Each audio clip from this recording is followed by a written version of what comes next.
Assalamualaikum warahmatullahi wabarakatuh. Eh, Kami dari kelompok 2 akan mempresentasikan mengenai kinetika vitamin C pada buah pisang. Dengan anggota kelompok ada Getza Izah Mukhisan, Muhammad Arif Fadilah, M. Tori Kausar, Muhammad Alvin Alfikri, Harun Ilyasya, Wahyuni Wulansari, Febriani Jayalawolo, Mikael Marsiano, dan saya sendiri, Susan Putri Itasel, Naisya Dina Putri. Selanjutnya, mengenai latar belakang yang akan dibacakan oleh Getza. Kepada Getza dipersilahkan.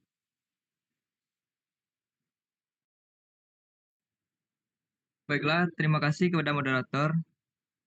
Saya akan membacakan latar belakang dari kelompok kami. Yang pertama yaitu pisang merupakan buah yang mengandung berbagai zat gizi mikro, termasuk vitamin C yang berfungsi sebagai antioksidan dan pendukung kesehatan tubuh. Vitamin C pada pisang tergolong rendah, sekitar 9 mg per 100 gram, dan sangat mudah terdegradasi akibat perubahan suhu, oksigen, kelembaban, serta kondisi penyimpanan. Pisang sebagai buah klimaterik juga mengalami pematangan cepat sehingga kandungan vitamin C-nya rentan menurun selama proses distribusi dan penyimpanan di pasar, terutama ketika disimpan dalam karung atau dibiarkan di udara terbuka. Penelitian menunjukkan bahwa vitamin C pada pisang mengalami penurunan terus-menerus selama 6 hari penyimpanan dan mengikuti kinetika ordenol. Laju degradasi lebih tinggi pada penyimpanan dalam karung dibanding dengan udara terbuka, sehingga kondisi penyimpanan menjadi faktor penting dalam mempertahankan stabilitas vitamin C. Pemahaman mengenai kinetika degradasi ini perlu untuk menentukan metode penyimpanan yang lebih tepat agar kualitas gizi pisang tetap terjaga. Terima kasih, dikembalikan kepada moderator. Baik, terima kasih. Selanjutnya mengenai tabel vitamin C dan tabel result yang akan dijelaskan oleh Harun. Kepada Harun dipersilahkan.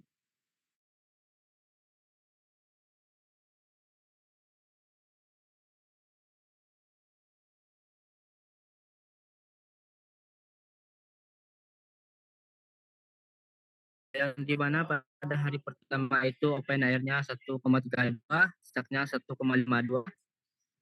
Yang kedua 1,16, sesaknya itu 1,32. Yang pada hari ketiga itu 0,92, 0,88. Yang hari keempat 0,30 dan sesaknya 0,36. Yang hari kelima itu 0,28 dan sesaknya itu 0,20. Dan pada hari ke-6 itu 0,12 dan saknya itu 0,10. Dan untuk pada tabel result yang di mana untuk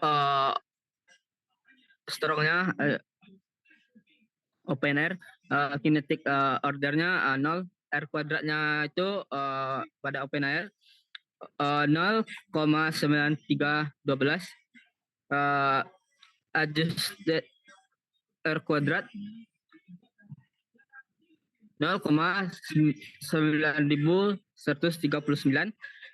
SSE-nya 0,09057, RMSE-nya 0,150 untuk saknya 0, R kuadratnya itu 0,9558, adjusted R kuadratnya itu 0,9447, SSE-nya itu 0,0813, RMSE-nya itu 0,14240. Yang untuk open air yang kedua itu kinetic ordernya itu ada 1, R kuadratnya 0,9264, adjusted R kuadratnya itu 0,9080, SSE-nya 0,34240, RMSE-nya itu 0,29260.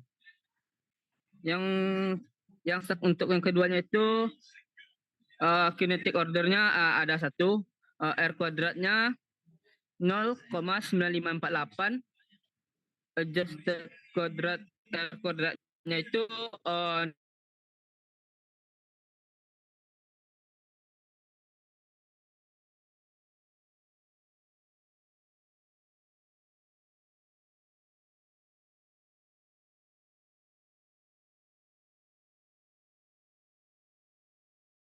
0,7893, adjusted R kuadratnya itu 0,7367, SSE-nya 8,67800, RMSE-nya 1,4900. Untuk stacknya, kinetic ordernya ada dua, yang R kuadratnya 0,7408, adjusted R kuadratnya 0,6760, untuk SSE-nya 27.600, RMSE-nya 26.100. Sekian, terima kasih. Baik, terima kasih. Selanjutnya mengenai perhitungan ordekenal yang akan dijelaskan oleh Feby dan grafik ordekenal yang akan dijelaskan oleh Alvin. Kepada Feby dan Alvin dipersilakan.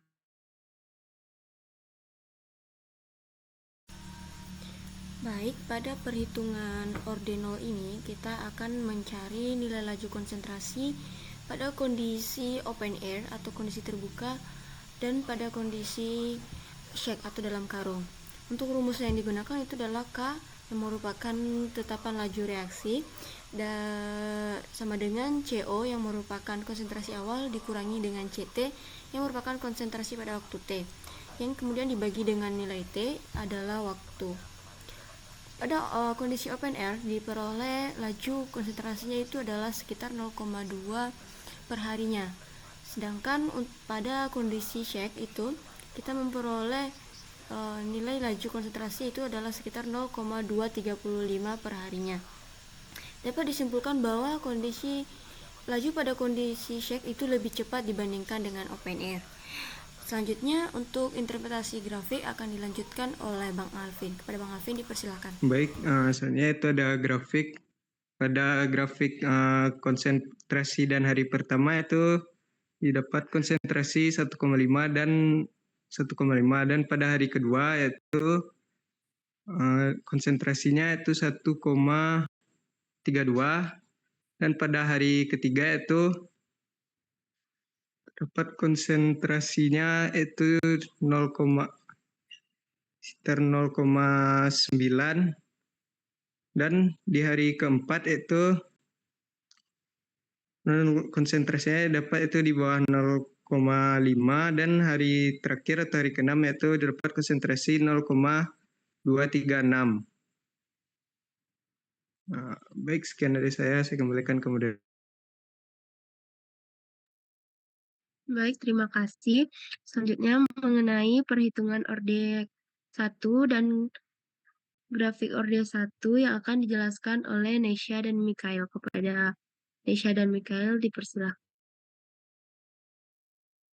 Baik, untuk perhitungan orde 1 itu membandingkan hasil dari open air dan shake, di mana pada perhitungan orde 1 ini dicari dari lon konsentrasi pertama dikurang dengan hasil lon dari konsentrasi terakhir dibagi dengan waktu, di mana waktu yang ada pada data tersebut adalah 6 hari. Jadi untuk open air didapat konsentrasinya yaitu 0,3995 yang didapatkan dari lon C0 dikurang dengan lon CT di T.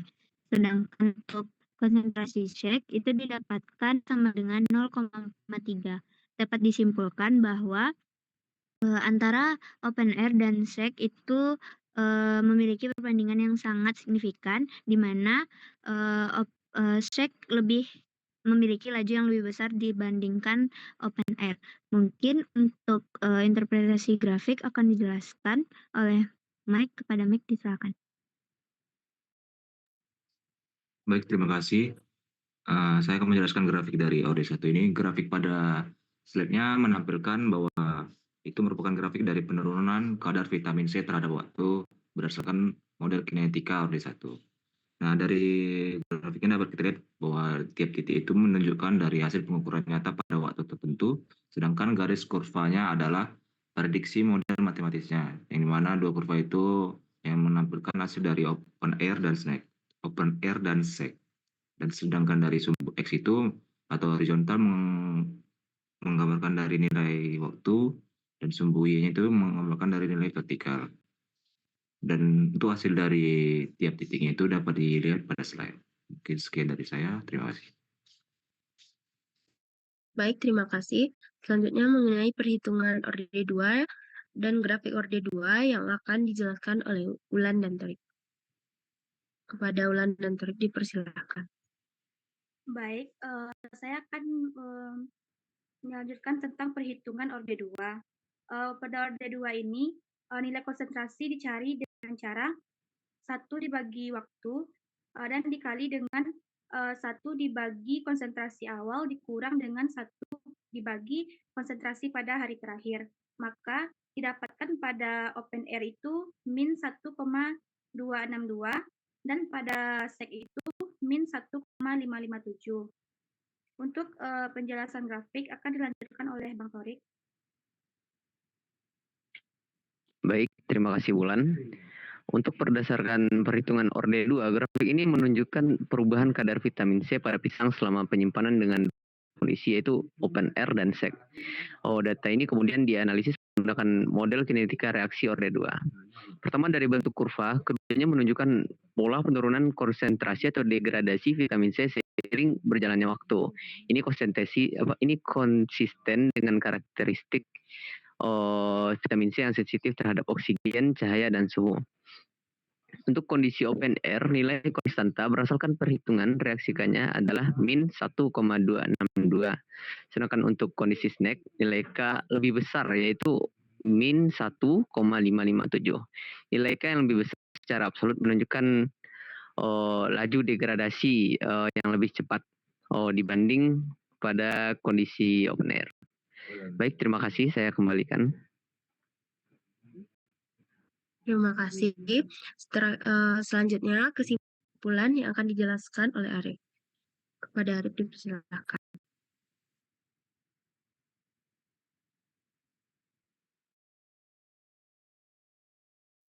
Baik, terima kasih moderator.